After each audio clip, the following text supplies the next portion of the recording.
Hola mis queridos, muy buenos días a cada uno de ustedes, ¿cómo están?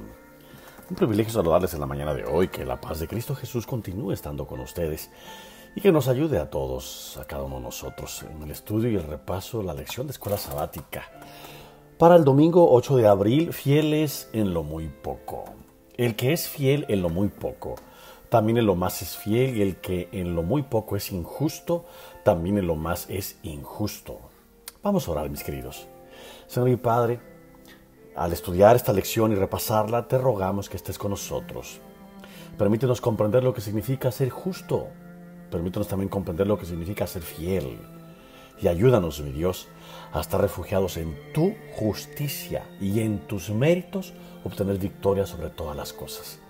Que la honra y la gloria siempre sean para ti. Te lo pedimos en el nombre de Jesús. Amén, Señor. Amén. ¿Cómo están, mis queridos? Muy buenos días.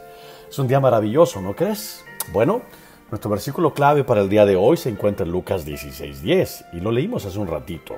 Dice así: el que es fiel en lo muy poco, también en lo más es fiel, y el que en lo muy poco es injusto, también en lo más es injusto. Hay algunas palabras que quiero recalcar acá. La primera palabra es fiel, y ya en otras ocasiones te he explicado que la palabra fiel es pistos, que viene de los que tienen fe. Cada vez que tú lees la palabra fiel o fe en el Nuevo Testamento, tiene que ver con este original griego que es pistos, en quien puede confiarse, quien confía en las promesas de Dios. Pero fe, fiel, fidelidad es la misma palabra, exactamente. Así que alguien que es fiel es alguien que está ejerciendo la fe, ¿correcto? No te olvides de esto. Fidelidad, fiel, fe es la misma palabra en el Nuevo Testamento. Así que este texto está diciendo, el que tiene fe en lo poco, también tiene fe, es decir, practica la fe en lo mucho. Y en lo que muy poco es, la otra palabra que quiero resaltar contigo es injusto. La palabra griega es adikos y se refiere o se aplica a alguien que viola la justicia. Y la pregunta es, ¿la justicia de quién? Pues la justicia de Cristo. Tenemos que entender algo muy importante, mis queridos. En el contexto que estamos hablando, Cristo es nuestra justicia. O sea, por Él nosotros, en los méritos de Él, nosotros tenemos victoria. Por las acciones de Él, ese efecto de sus acciones infieren en nosotros y podemos tener acceso a la salvación, acceso a la victoria sobre nuestros malos hábitos, acceso, es decir, en pocas palabras, somos justificados por Él. Tiene que ver con la manera en la que nosotros somos salvos, mis amados. Así que el que practica la fe en lo poco, la va a practicar en lo mucho y por lo tanto va a ser encontrado justo. Lo que Lucas 16:10 está estableciendo es un contraste entre la fe, o sea, entre el que practica la fe y el que no la practica la fe en cuanto a la salvación tiene que ver, aunque no lo parezca, ¿eh? Qué interesante. Entonces, qué fácil es transgredir las verdades, las cosas, ¿no crees? Mis queridos, no olvidemos que solamente a través de la fe es posible agradar a Dios, porque sin fe nadie verá a Dios. Mis amados, Daniel capítulo 1, todo el capítulo, dice algo muy interesante. Mira, vamos a leerlo. En el año tercero del reinado de Joacim, rey de Judá, vino Nabucodonosor, rey de Babilonia, a Jerusalén y la sitió. Y el Señor entregó en sus manos a Joacim, rey de Judá, y parte de los utensilios de la casa de Dios, y las trajo a tierra del Sinar, a la casa de su Dios, y colocó los utensilios en la casa del tesoro de su Dios. Y dijo el rey a Aspenaz, jefe de sus eunucos, que trajese de los hijos de Israel, del linaje real de los príncipes, muchachos en quienes no hubiese tacha alguna, de buen parecer, enseñados en toda sabiduría, sabios en ciencia y de buen entendimiento, e idóneos para estar en el palacio del rey, y que les enseñase las letras y la lengua de los caldeos. Y le señaló el rey ración para cada día, de la provisión de la comida del rey y del vino que él bebía, y que los criase 3 años, para que al fin de ellos se presentasen delante del rey. Entre estos, o sea, entre los príncipes, estaban Daniel, Ananías, Misael y Azarías, de los hijos de Judá. A estos, el jefe de los eunucos puso nombres. Puso a Daniel Belsasar, a Ananías Sadrach y a Misael Mesac y a Azarías Abednego. Y Daniel propuso en su corazón no contaminarse con la porción de la comida del rey ni con el vino que él bebía, y pidió por tanto al jefe de los eunucos que no se le obligase a contaminarse. Y puso Dios a Daniel en gracia y en buena voluntad con el jefe de los eunucos, y dijo el jefe de los eunucos a Daniel: temo a mi señor el rey, que señaló vuestra comida y vuestra bebida.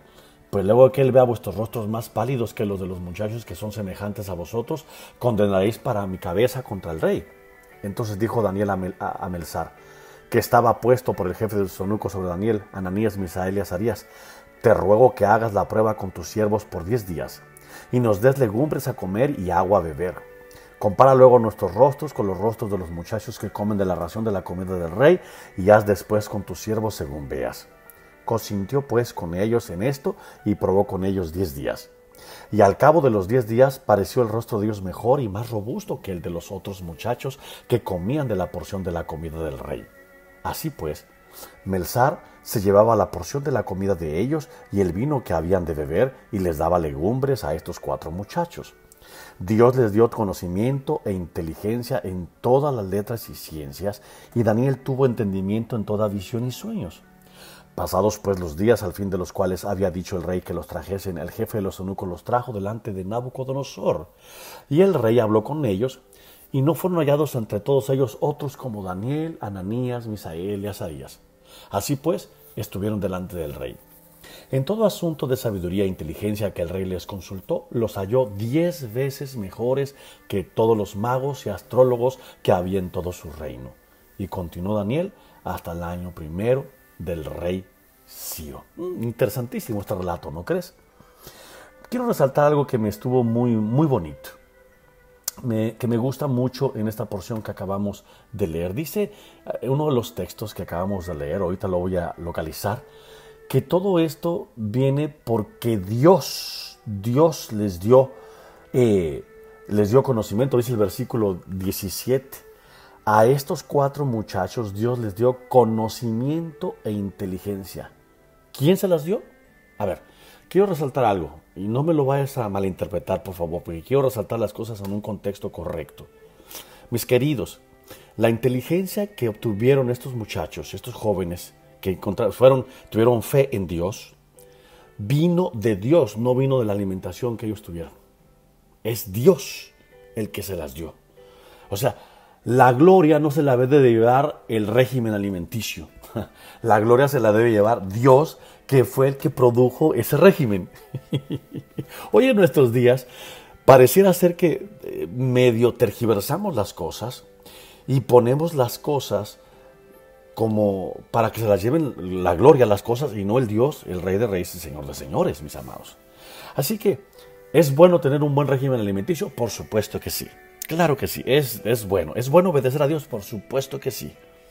Eso va a traer bienestar físico, salud y mejores capacidades de discernimiento espiritual. Pero definitivamente el conocimiento y la inteligencia no provienen del tipo de alimentación, provienen de Dios, mis amados. Muy importante. No olvides, el versículo 17 es un versículo muy importante para ser recordado.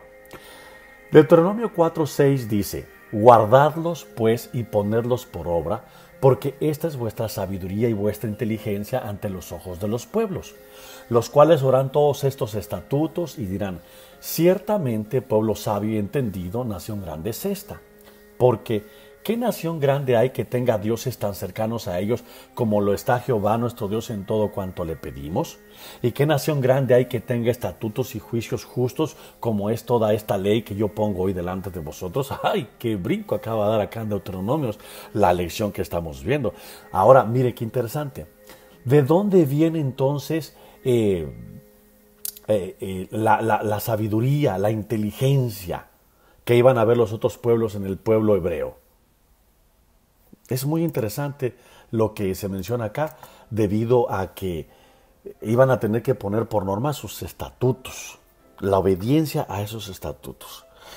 Mis queridos, para nosotros hoy en día es un poquito complicado comprender la diferencia entre mandamiento, ley, estatutos y mandatos. Para nosotros en español pareciera ser lo mismo, pero no, mi querido.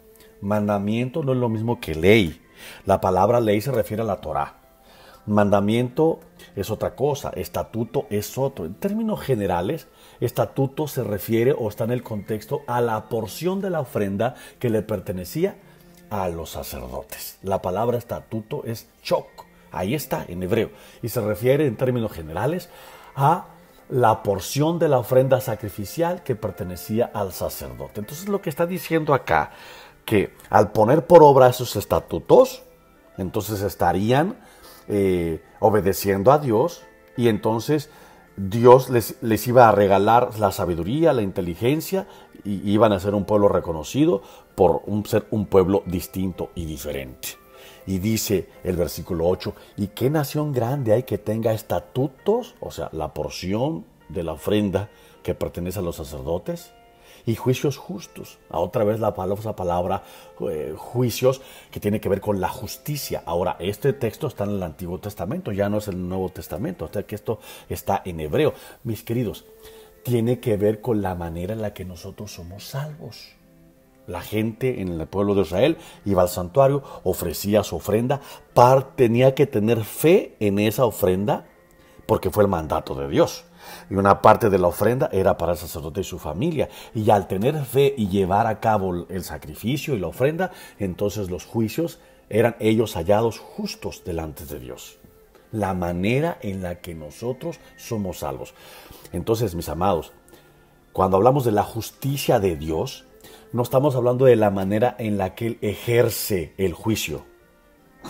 Ay, déjame, me detengo aquí un momentito. Estamos hablando de la manera en la que Él enseña cómo nosotros somos salvos. ¿Te das cuenta?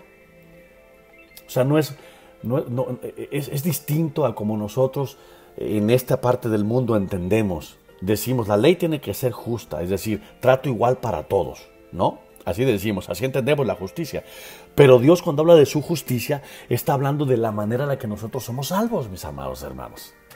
Es muy importante entender esto. Entonces, aunque este texto, dice los autores de la lección, no relaciona directamente lo que comían con ser 10 veces mejores, ahí está lo que yo te decía. En todo asunto de sabiduría e inteligencia que todos los demás, la relación es clara allí.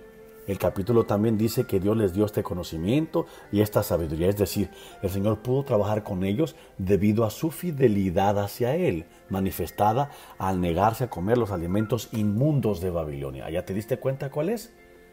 Alimentos inmundos de Babilonia versus los alimentos permitidos. Pero la inteligencia siempre proviene de Dios. Mis queridos, tú y yo recibimos mucha luz y verdad. Como iglesia tenemos que preguntarnos, ¿hemos sido fieles y obedientes a lo que recibimos? En pocas palabras, ¿estamos practicando la obediencia a la fe? Al mismo tiempo, ¿de qué modo podemos individualmente asumir posturas que nos permitan ser poderosos testigos de Dios? Recordemos una cosa, Dios es el que nos da la sabiduría y la inteligencia provienen de Dios. ¿Cómo es que nosotros somos salvos? A través de la justificación que Dios nos da. ¿Queda claro? No hay gloria alguna para nosotros. La gloria pertenece, sin lugar a dudas, al Dios del cielo. Que el Dios del cielo nos ayude a participar de su justicia en todo momento. No hay mérito ninguno en nosotros. No hubo mérito ninguno en los jóvenes hebreos. El mérito es la fe. ¿Pero quién produjo esa fe? Pues Dios. Interesante, ¿verdad? Vamos a orar, mis queridos. Señor y Padre, queremos ser hallados fieles y justos delante de ti. Así que en este día queremos decirte muchas gracias, porque tú con tu muerte nos has regalado la justificación. Y tu justicia hace por nosotros lo que nosotros no podemos hacer por nosotros mismos. Si nosotros pudiéramos lograr con obediencia algo, entonces serían obras de nosotros. Pero cuando practicamos la fe en ti y practicamos la obediencia a la fe, entonces recibimos el don gratuito de la justificación. Ayúdanos a ser encontrados fieles, practicantes de la fe, no participando de alimentos inmundos ni ofrecidos a los ídolos modernos, sino practicando con sencillez los consejos sobre el régimen para nuestras vidas, dando la honra y la gloria no a los alimentos, sino al Dios creador de los alimentos. No a la ley, sino al Dios creador de la ley. Ayúdanos a resaltar claramente al Dios eterno y no a las cosas. Por encima de la ley de Dios está Dios. Permítenos amar grandemente al autor de esa ley. Y al ser obedientes a la fe, entonces de manera natural seremos practicantes de la santa ley de Dios. Ayúdanos. En el nombre de Jesús. Amén. Mis queridos, que el Todopoderoso sea con ustedes. Se despide de ustedes su amigo y su hermano, el pastor José Amaya. Bendiciones, que pasen un extraordinario día.